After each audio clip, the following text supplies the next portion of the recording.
Hello बच्चों, हम पढ़ रहे हैं यहाँ पे एमपी बोर्ड क्लास 10th के मोस्ट एमपी क्वेश्चन जो कि इस साल एग्जाम में आने के पूरे चांसेस हैं। तो पहले हमने 2-3-4 क्वेश्चन और कर लिए हैं, तो अगर आपने वो वीडियो नहीं देखे तो उनको भी देख लीजिए। आज हमारा ये जो वीडियो है वो मोस्ट एमपी क्वेश्चन है जो कि अक्सर एग्जाम में पूछा जाता है। 99% इस क्वेश्चन के आने के पूरे चांसेस होते हैं, ठीक है। तो इसीलिए मैंने यहाँ पे ट्रिपल स्टार लगाया हुआ है ऑलरेडी कि इस क्वेश्चन को तो आपको करना ही है, यानी कि अपरिमेयता सिद्ध करने के लिए क्वेश्चन एग्जाम में पक्का आएगा, ठीक है। अब इसको सॉल्व कैसे करते हैं वो मैं आपको बारी बारी तरीके से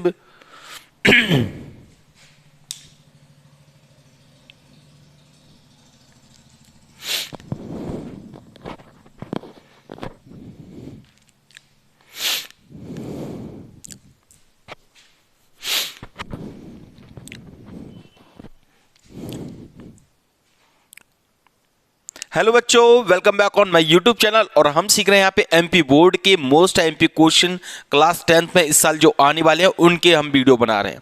तो आज का हमारा जो वीडियो है, यानी कि आज का जो क्वेश्चन है वो इतना ज़्यादा इंपॉर्टेंट है जो कि एग्जाम में अक्सर आता ही है, ठीक है। और ये क्वेश्चन आपने देखा भी होगा और टीचर ने आपको समझाया भी होगा कि सिद्ध कीजिए कि √3 एक अपरिमेय संख्या। ये वाला क्वेश्चन एग्जाम के अंदर इस टाइप के क्वेश्चन जरूर आते हैं, ठीक है। तो ये क्वेश्चन किस तरीके से करना है मैं बिल्कुल आपको सरल तरीका समझाऊंगा जिससे आपको बिल्कुल आसानी से ये समझ में आ जाए। तो चलिए शुरू करते हैं। देखिए, सबसे पहले जब भी क्वेश्चन इस तरीके का आए कि सिद्ध कीजिए कि एक अपरिमेय संख्या है, तो आपको सबसे पहले इसको उल्टा मान के चलना है। आपको इसको क्या मान के चलना है? आपको इसको परिमेय संख्या मान के चलना है। तो हम इसको क्या मानेंगे? हम इसको मानेंगे यहाँ पे सॉल्यूशन किस तरीके से लिखेंगे? हम यहां पे मानेंगे माना √3 एक अपरिमेय संख्या है ना, हम इसको परिमेय मान के चलेंगे। एक परिमेय संख्या है, उल्टा मान के चल रहे हैं, ठीक है। √3 एक परिमेय संख्या है। पहली बात क्लियर होगी सबको। क्या करना है आपको? हर क्वेश्चन में जिसमें आपको अपरिमेयता सिद्ध करनी है उसमें आपको क्या करना है? उल्टा मान के चलना है, यानी कि परिमेय संख्या है। अब आपको क्या करना है? यहाँ पे देखो, अगला काम हमारा क्या होगा? √3 बराबर, आपको पता है परिमेय संख्या क्या होती है? जो P/Q के रूप में जिसको लिख सकते हैं, यानी कि जिसको बटे के रूप में लिख सकते हैं। परिमेय संख्या माने तो √3 बराबर क्या हो गया? P/Q। और यहाँ पे हमको लिखना पड़ेगा, क्या लिखना पड़ेगा? यहाँ पे एक बात लिखनी पड़ेगी, क्या? P और Q सहअभाज्य संख्या है, सहअभाज्य संख्या है। और साथ में आपको एक और बात लिखनी है कि तथा Q ≠ 0, यानी नीचे की संख्या 0 नहीं होती। ये तो परिमेय संख्या का आप मतलब ही जानते हो, जिसको हम P/Q के रूप में लिख सके और नीचे Q नहीं, 0 नहीं होना चाहिए, ठीक है। तो यहां तक बात समझ में आ गई आपको। पहली बात, सबसे पहले √3 को एक परिमेय संख्या माना। √3 बराबर P/Q। P और Q नंबर्स हैं, और वो कैसे नंबर्स हैं? सहअभाज्य संख्या। अब देखो, मेन चीज यहां पे यही है, आपको इस चीज को जरूर समझ लेना है कि सहअभाज्य का अर्थ क्या होता है। ये समझ लिया तो समझ लो क्वेश्चन हो गया, ठीक है। तो क्या करना है आपको? सहअभाज्य का मतलब होता है कि जैसे अगर कोई नंबर है, जैसे यहाँ पे नंबर है 4/3, 4/6। अब आप इसको सहअभाज्य बोलोगे क्या? देखो यहाँ पे अगर हम इसके फैक्टर निकाले 4 के तो क्या आएंगे? 2 × 2 आएगा, और 6 का कितना आएगा? 2 × 3 आएगा। इसमें क्या हो गया? देखो, इसमें कॉमन कौन से हो गए? इसमें कॉमन क्या हो गया? ये 2 हो गया, यानी कि ये नंबर क्या हो रहा है? 2 से कट रहा है।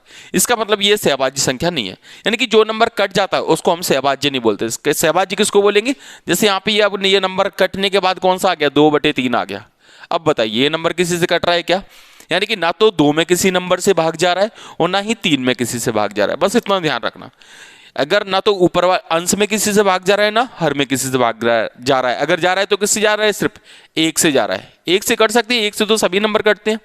इसके अलावा और भी कोई कॉमन फैक्टर नहीं है, यानी कि उभयनिष्ठ गुणनखंड नहीं है। तो ऐसी संख्या को हम क्या बोलते हैं? सहअभाज्य संख्या बोलते हैं। बस थोड़ा सा यहाँ पे समय में लूंगा आपका कि सहअभाज्य संख्या का अर्थ समझा रहा हूँ। सहअभाज्य संख्या का मतलब क्या है? ऐसा नंबर जिसमें किसी भी संख्या से भाग नहीं जा रहा हूं, ना तो अंश में भाग जा रहा हूं ना ही हर में, उसको क्या बोलते हैं? सहअभाज्य संख्या। तो इतनी बात समझ में आ गई, यानी ना तो P में किसी नंबर से भाग जा रहा है और ना ही Q में किसी नंबर से भाग जा रहा है।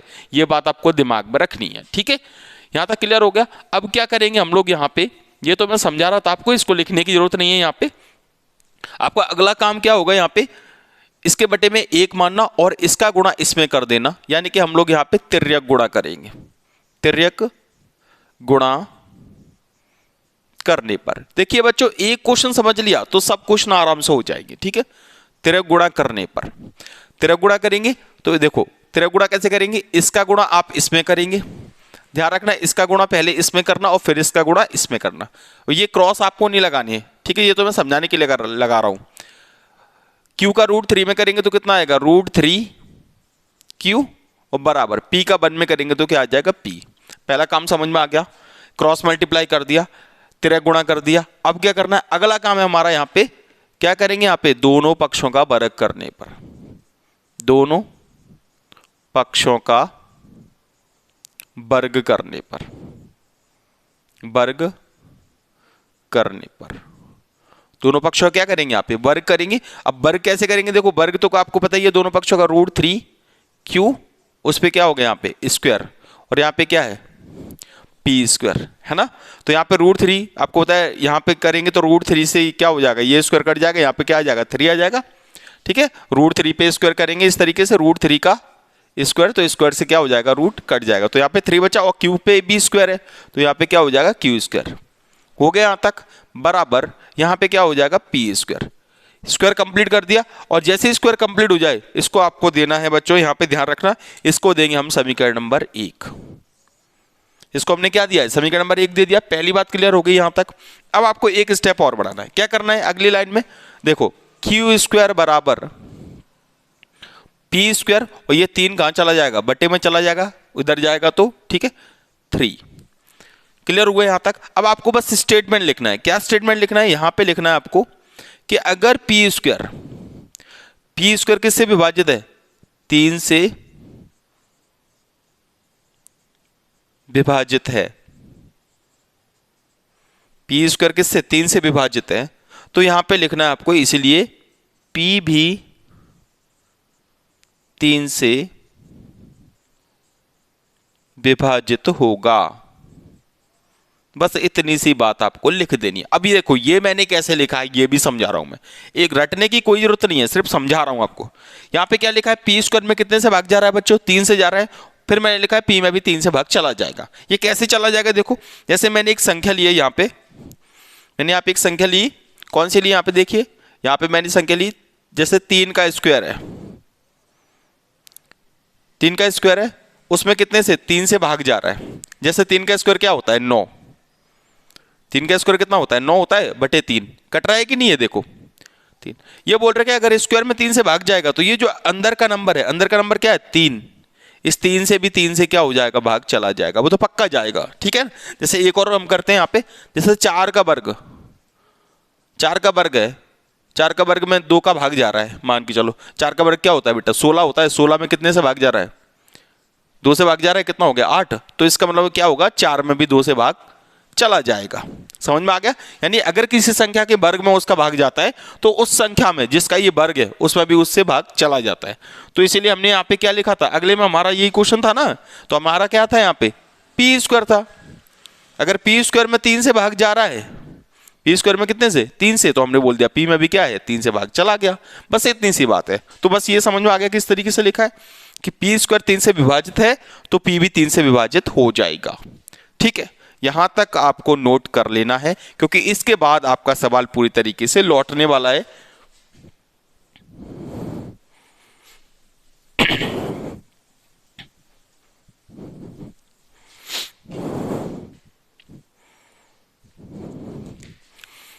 अब ये तो समझ में आ गया आपको कि P में क्या है, 3 से भाग जा रहा है। अब जब P में 3 से भाग जाएगा, P में जब 3 से भाग जाएगा तो कुछ ना कुछ आंसर आएगा कि नहीं, तो हमने बोल दिया P में 3 से भाग चला गया तो आंसर आ गया C।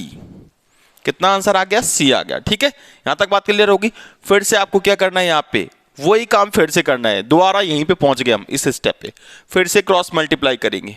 क्रॉस मल्टीप्लाई करेंगे तो देखो किस तरीके से, 3 का C में करेंगे तो क्या हो जाएगा यहाँ पे 3C, और P का 1 में करेंगे तो क्या हो जाएगा P। क्रॉस मल्टीप्लाई कर दिया। क्रॉस मल्टीप्लाई के बाद क्या करते हैं, दोनों पक्षों का वर्ग करेंगे। बिल्कुल वही काम करना है दोबारा से, दोनों पक्षों का वर्ग करने पर, दोनों पक्षों का वर्ग करने पर दोनों पक्षों का वर्ग करने पे। वर्ग करें, अब देखो वर्ग कैसे करेंगे, वर्ग तो आप कर ही लोगे। 3c का स्क्वायर बराबर क्या हो गया यहाँ पे पी स्क्वायर हो गया। अब यहाँ पे देखो 3 का वर्ग कितना हो जाएगा बेटा, 9 हो जाएगा। और यहाँ पे क्या आ गया सी स्क्वायर, यहाँ पे क्या हो गया पी स्क्वायर हो गया। अब वर्ग करने के बाद हमने पहले क्या किया था, देखो वर्ग कर दिया, उसके बाद देखो उसको समीकरण नंबर 1 माना था। और समीकरण नंबर 1 में देखिए आप, समीकरण नंबर 1 पे ध्यान दीजिए, यहाँ पे पी स्क्वायर, ये जो पी स्क्वायर है ना, इसका मान क्या है देखो 3q स्क्वायर है। पी स्क्वायर का मान क्या है 3q स्क्वायर है ना, उसको हम यहाँ पे ले लेंगे। कैसे लेंगे देखो, यहाँ पे नोट करके लिख लेंगे कि 9c स्क्वायर बराबर पी स्क्वायर की जगह पे क्या लिख देंगे, देखो पी स्क्वायर की जगह पे 3q स्क्वायर, तो यहाँ पे आ जाएगा 3q स्क्वायर। और ये आया कहाँ से, वो हम यहाँ पे लिख देते हैं। कहाँ से आया ये आया समीकरण नंबर 1 से, समीकरण 1 से। ठीक है, क्लियर हो गया। अब कुछ नहीं करना, आपको बस यहाँ पे काटना है। कैसे, यहाँ पे सी स्क्वायर बराबर क्या हो जाएगा 3q स्क्वायर बटे में क्या हो जाएगा 9, काट दो, 3 एकम 3 और 3 त्रिक 9 हो गया। तो सी स्क्वायर बराबर कितना आ गया बेटा, सी स्क्वायर बराबर आ गया q स्क्वायर बटे 3, q स्क्वायर बटे 3 आ गया। देखो यहाँ पे क्या आया था, p स्क्वायर बटे 3 आया था। अब यहाँ पे हम क्या बोलेंगे, q स्क्वायर में कितने से भाग जा रहा है, 3 से जा रहा है। ठीक है, तो हमने क्या बोला यहाँ पे q स्क्वायर में q स्क्वायर 3 से विभाजित है, 3 से विभाजित है। तो सिंपल सी बात है यहां पे कि q भी 3 से विभाजित होगा, q भी 3 से विभाजित होगा। यहां तक बात समझ में आ गई आपको। हमने बोला q स्क्वायर में अगर 3 से भाग जा रहा है तो q में भी 3 से भाग जाएगा, ये तो ऑब्वियस सी बात है, अभी हमने इसके बारे में भी समझा था।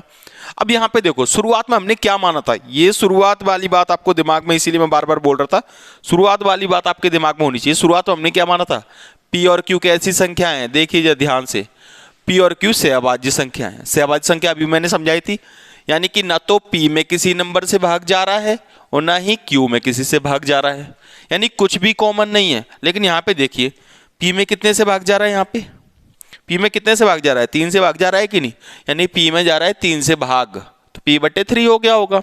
और q में भी 3 से भाग जा रहा है, यानी q बटे 3 हो गया होगा। इसका मतलब इसमें उभयनिष्ठ गुणनखंड क्या आ गया, 3 आ गया।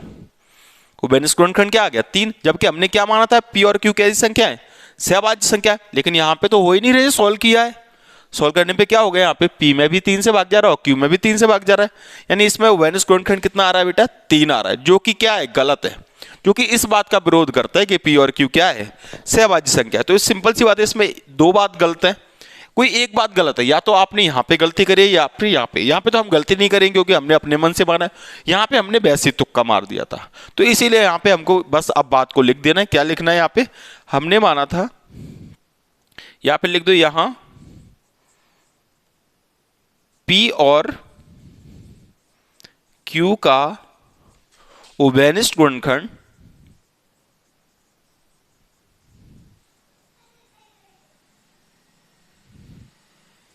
तीन है, जो कि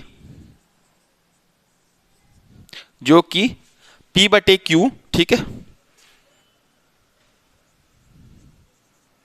के सहअभाज्य का विरोध है। किसका विरोध है, सहअभाज्य का विरोध है, यानी कि इसने क्या कर दिया, विरोध कर दिया। अब आपको बस लिखना है, यह विरोधाभास